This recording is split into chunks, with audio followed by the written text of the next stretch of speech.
Поехали. Бойцы покоряют воздух, даже не отрываясь от земли. В этом им помогает пульт в их руках и квадрокоптер в небе. На обучение в Казань прямо с СВО приехали военнослужащие батальонов «Алга» и «Тимир». Мы на симуляторах учились, а сейчас мы будем просто вживую уже. Ну, это практика. Сначала просто полетаем, чтобы почувствовать птичку нужно. Вот, потом уже дальше больше. Все остальное я вам сказал?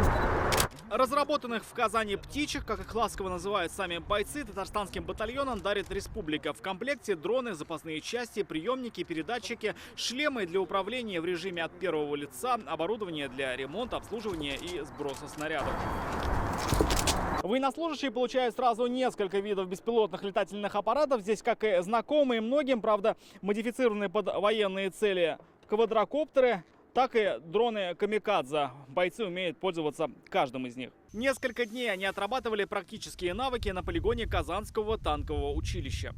В ВСУ они раньше нас начали применять эти беспилотники, но на данный момент мы уже их догнали и даже в чем-то обогнали и успешно применяем их для выполнения боевых задач. В этот раз бойцы учились не только летать, но и восстанавливать устройство. Быстро вернуть дрон в строй – залог успеха операции, говорят военнослужащие. Стрелковое оружие подбивает иногда дрона.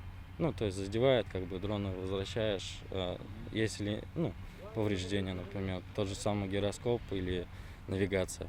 То есть изучаем, как восстановить полностью в полевых условиях, можно, чтобы было перепаять.